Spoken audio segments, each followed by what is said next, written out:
Dirt Trax is sponsored by Can-Am. We're built for this. Polaris, the world leader in off-road innovation. And by Yamaha, conquer outdoors.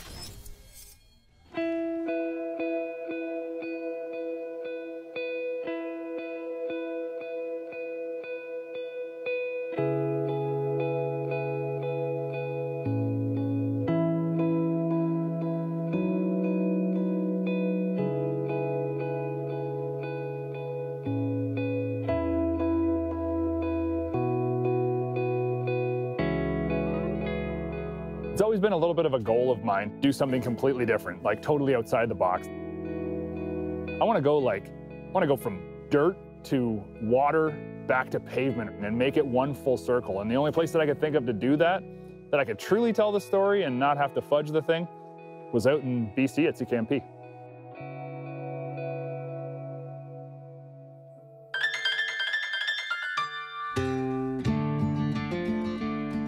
Morning. Got the coffee going? Yeah. How'd you sleep last night? Good. On Ontario time. So, oh, yeah. So you're up 3 hours early? Yep. Slept like a baby. We're going to do the XRCs. Yep. And then we're going to do the Sea-Doos, the Tricks. Yep. And then we're going to get on the Rykers. Absolutely. Wow, it's going to be a big day. Yeah. Should be cool. Never done this, but see how it goes. Yeah, I got a kind of a bit of a route plan that will take us up on side-by-sides. So we'll go through some pretty cool terrain where there's going to be a rock slide that I haven't been through in quite a while. So I'm not sure how it's going to go down. Okay. So we'll put those RCs to work. And then there's up kind of closer to the top of the Alpine, there's a pretty nasty rock garden. And I never really looked at it that way, but I think we can maybe put the RCs through their paces in there. And I'm interested to see the limits of these things. Well, we put them to test back home, so I think we could give them a good run for their money and see how that goes. If there's some big boulders up there, we'll have some fun and maybe get stuck, but we got winches on both, so it's good to go. Cool, and then from there, if we have enough time, I guess we're gonna head down and go catch the Sea-Doos, rip the lake a little bit, and then hopefully get on the Rykers. After having breakfast and figuring out the route that we wanted to take, we went downstairs. We needed to make sure that we loaded up, water, food, emergency supplies, stuff to start fires, chainsaws just in case trees fell, all kinds of those little things that you just didn't know that you may or may not need. But we wanted to have everything just in case we did get stuck up on the mountain overnight, because we were planning that could be a potential. Carl gave us a bit of a rundown on his big map down in the shop. So we'll be leaving CKMP, we'll be going up this one. This is the 6-kilometer side hill. There's a rock slide right here. This is kind of where the rock gardens are, right in the crux of in between the two peaks. Okay. And then come all the way down on this ridge line, and then we can wiggle our way down, hit this road. This is where we meet the Sea-Doos. Sea-Doo all the way back to Sycamoose. And then from there, we'll hop on the Rykers all the way back up along this cliff band right here. And then we sneak through on this road and we're back into CKMP. Dirt Trax is sponsored by Princess Auto, a unique world of equipment, tools, and more. Closed captioning of Dirt Trax is sponsored by MBRP Power Sports, race-inspired performance.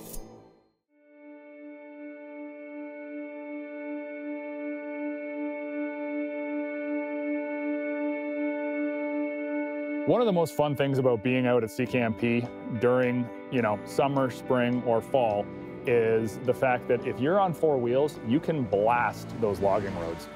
And they're not, back here in Ontario, I would call them like a fire road. Same idea, except you're on the edge of a mountain, so there's a little more risk involved, but there's epic corners. And if you're going uphill, you can blast those corners pretty much as fast as you want. You're going at them. I was running the X3, Carl was running the Sport 1000R. And we're just going at this stuff. It's locked up, it's sideways. It's giggles and fun. And every once in a while there's a washout and you just kind of, come up to it and jump over it or, rip through it. And then all of a sudden, the trail goes from super wide to Carl takes the side, little side trail that kind of cuts off some area and it goes into tight bush or whatever. And there's, water spraying and mud. And honestly, I think when Carl and I get out and we start, kind of ripping on these vehicles like this, it's a little bit of cat and mouse. We're kind of trying to keep up with each other, trying to get on the guy's bumper as much as you can and just sort of keep pace. Hey, we're both ex-racers from way back in the day on snowmobiles, and you know, we used to race against each other a long time ago. So it's pretty fun when you get out in an atmosphere like this, in a location like this with somebody who knows the terrain and knows the area. So one of the areas we were kind of worried about was the rock slide. A few years back when dirt tracks came out, we went up there with ATVs and it was barely wide enough to get through. This was one area that we'd have to stop and just check out before we go across, because it was kind of like one of those make or break type, really steep areas. And on a mountain like this, you know, you really don't want to go off the side of it. Well, let's have a look at this. See what the memory brings. We wanted to be wise, you know, use our heads. We got out, walked around, realized it was totally passable, and Carl had said that someone may have had a small piece of excavating equipment up there. Made sure it was safe and everything was good. So we cruised on past and we're headed up towards this big rock garden that Carl had told us about.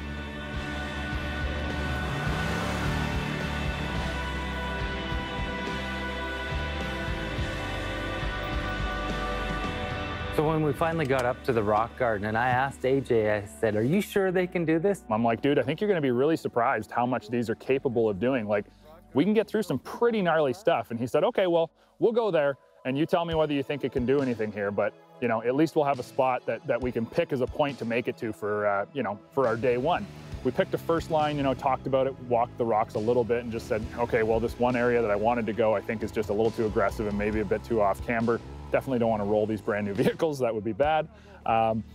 So we picked another line and I just said, yeah, let's do it. And Carl said, all right, well, I'm going to watch first. So I line up to the rocks.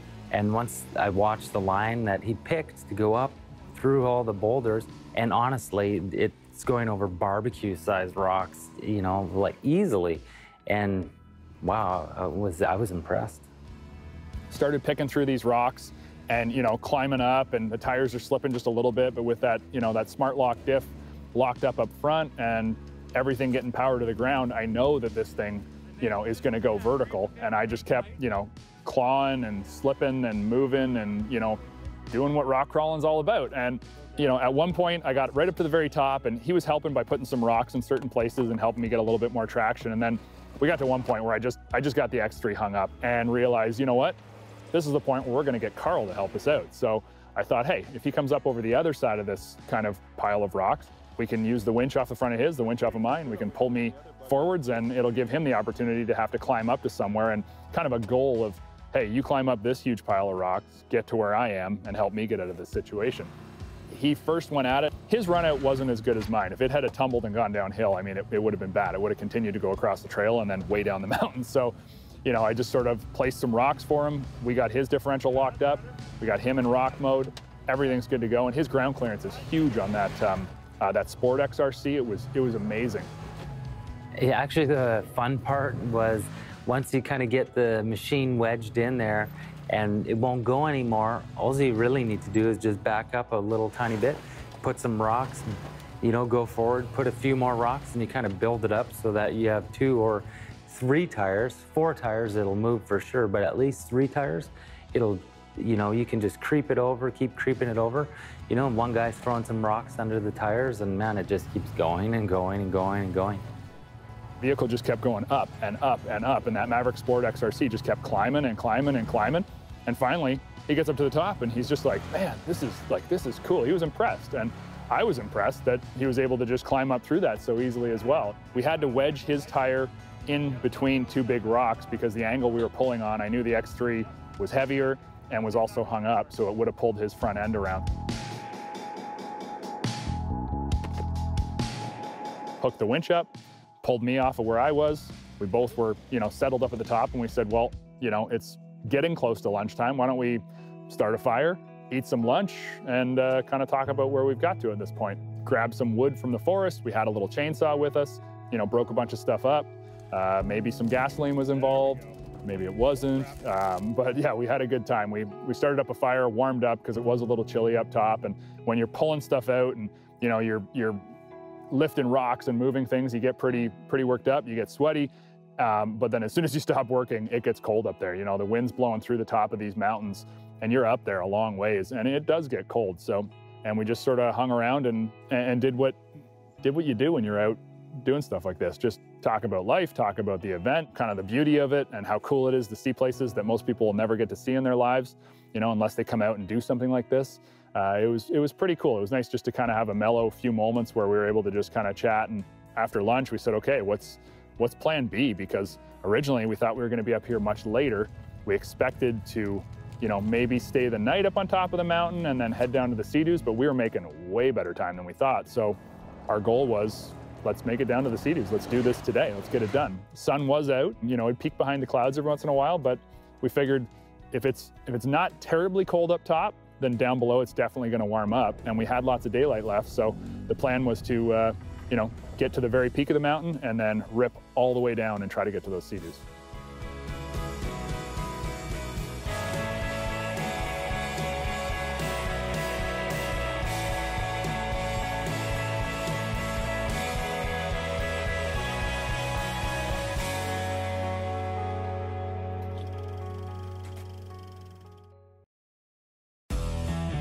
Dirt Trax is sponsored by Shock Strap. Start strapped, stay strapped.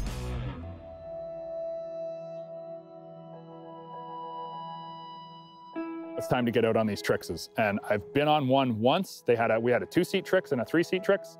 And I got the 3-seater, which was cool. Carl got the 2-seater. And right away, it was just mayhem from the get-go. We were, you know, off with our ride pants and we had board shorts on underneath and threw on some life jackets that we had in bags, and it was on.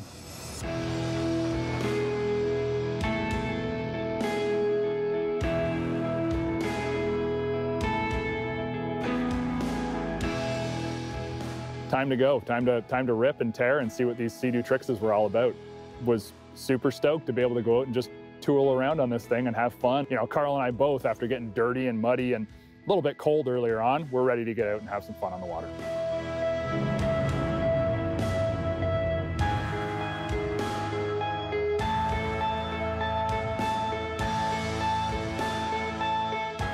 So I never got to ride the Trix before, so they're pretty cool actually because you can trim it right up and they'll stand on the end just like doing a wheelie on a dirt bike or jet standing it, you know, and then it's a balance and you can start to zigzag around and it's actually pretty fun to balance them up on the end. Nothing to do but play on these things. I mean, you know, I think maybe we lost track of time a little bit because we both started to kind of look off to the horizon and we're like, wait, when we got down here, like it was midday, but now the sun's starting to go down and the sun doesn't go down here until like 7 o'clock. I guess we better get a move on because I think there was something like 12 or 13 miles worth of lake that we had to travel to get back to the docks where we would hook up with our next point of the adventure. However, it was getting late, the sun was going down, and we knew that we needed to put some miles on, so we started to hustle to get back to the docks.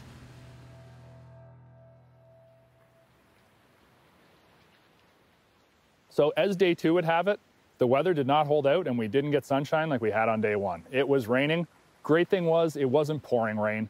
And I mean, hey, truth is, we're riding Can-Am Rykers. One of them was a rally edition, which is their new kind of, I'm not gonna say off-road, but you can ride it on gravel and you know, it's kind of got a more aggressive tire, more aggressive suspension package on it. And so that's the hand that we were dealt. That's the hand that we were gonna play. It's kind of this blending of off-road, on-road, snowmobile, Sea-Doo. It's everything BRP in one vehicle. I mean, it has a CVT. It's not a gear-on-gear, which is very non-motorcycle-ish. I really didn't know what to expect. It has the 900 Ace motor in it. Well, we found out you hold one button down and all the power comes out, all the stops are off, and it's ready to rip. And sure enough, that is exactly what we did. We found some awesome roads. It was a little bit rainy out. There was some water on the roads, but I'll tell you what, the traction control and stability control on these things is really impressive. You know, we hit some really cool rural back road, paved back roads, and some gravelly little bits in it, and got across some pretty cool old wooden bridges, and basically got to wrap up coming right back to CKMP and finish off right where we started. It was kind of a cool feeling to know that we started from there, we finished back at CKMP, we used 3 different BRP products. All 3 of them are just absolutely amazing, amazing products, super fun. And we were able to do it all in one place tell the true story. It was really cool to make a loop, you know, where you'd use the side-by-sides, then the Sea-Doos, and then the Rykers to start and finish in the exact same spot. That's what makes a cool story. Can-Am offer the product to be able to get our hands on those really, really high-end, you know, cool vehicles and take the time to do this. It's something that I'm going to remember. I've never done this before, and I'll tell you what, I'm going to want to plan something similar to this in the future.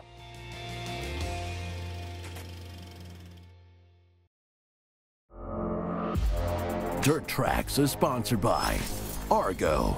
Go anywhere. Unless you've been living in a cave somewhere, you've no doubt heard of Argo extreme terrain vehicles. These 6- and 8-wheel drive conveyances literally defy comparison with any other vehicles in the off-road industry. Argo XTVs are legitimately iconic in the off-road world. They can go places no other side-by-side or ATV can, and they do it hauling up to 4 people and their gear. What is interesting for those of us in the off-road media is this. Argo has been making moves the last 3 years which have subtly moved the ubiquitous Argo XTV closer to the side-by-side genre. This is no accident. Inasmuch as you cannot unequivocally compare an Argo XTV to the current crop of side-by-sides, the company is undeniably moving the XTV closer to the side-by-side genre. Since the arrival of Argo boss and powersports visionary Brad Darling 3 years ago, Argo has been making bold moves in the industry. One such move, and the topic of this report, is the introduction of Argo ATVs. It's important to understand when referencing the Argo brand that anything with the Argo name on it must be tough, durable, reliable, and in some interpretations of an Argo, close to indestructible. What you see here is the Argo Xplorer XR500 LE. For model year 2020, Argo produces their ATVs with 2 choices of power plants. There is this 500cc single-cylinder EFI single overhead cam engine producing 38 horsepower, or you can choose a V1000 producing horsepower in the mid-80s. The 500 Xplorer LE is a single-rider premium model representing solid value in this extremely popular middle-of-the-market segment. The Xplorer 500 also comes in a basic iteration. For our purposes here, and most likely yours as well, the LE model is highly desirable as a fully optioned, factory-assembled ATV. Standard equipment reads like an off-roader's Christmas list. Factory installed on the 500 LE are 26-inch Innova tires mounted on black cast aluminum wheels, tri-mode speed-sensitive electronic power steering, a fully locking front differential, and a 3,000-pound winch. Frankly, we can't live without this stuff. The effect of a shock and spring recalibration on this second-generation Xplorer 500 is profound. The XR500 is now a really nice riding ATV that in concert with EPS is a pleasure to hone rough, rutted, gnarly trails. When rough terrain eases up, you can quickly toggle from EPS high mode to low assist, or when running flat out on fire roads, you simply turn off the EPS assist and enjoy solid on-center feel at speed. Argo wisely chose to equip their Xplorer ATVs with single-lever braking, and we are applauding this move. Front-to-rear brake bias is factory set and appears to be just about perfect off-road. In off-road situations, the Xplorer turns in predictably and does not generate excessive body roll thanks to an included rear-mounted anti-sway bar. Steering feel is light and handlebar whip is non-existent as a result of EPS. The recalibration of the suspension has a profound effect on front suspension rollover when cornering off camber. Braking nosedive is dramatically reduced as well. A well-calibrated CVT tranny produces smooth engagement in both low and high range and follows engine RPM well, particularly in situations where a quick backshift is necessary. Wheel travel is 9.1 inches front and 10.4 inches rear, netting an impressive 13.2 inches of ground clearance. It's important to consider not just the amount of wheel travel, but newfound compliance of the available travel. For sure, buyers of the Xplorer 500 will be impressed with the ride quality of the 2020 XR 500 LE. Argo has this unspoken but very real reputation for toughness. While Argo ATVs have been in the market for 3 years now, we think that they are performing reliably and wearing well. It's interesting to note the Xplorer line includes full-on 7-inch extended wheelbase, safe and stable, 2-up XRT models in both 500 and 1000cc engine sizes. Xplorer XRTs come in base and LE trim with 500cc power, and the 1000 XRT twofer is available as an LE only. In any case, if you're going to carry a passenger, don't even think about doing it on an ATV made for one. The XRT Explorers with their 7-inch longer wheelbase are the safe way to carry two. While it's true the ATV marketplace is full of competitive models the Explorers can be compared to, make sure you give Argo a serious look when shopping for a new ATV. There is solid value in the Argo brand. Dirt Trax has been sponsored by Polaris, the world leader in off-road innovation. Can-Am, we're built for this. And by Hercules Tire, ride in our strength.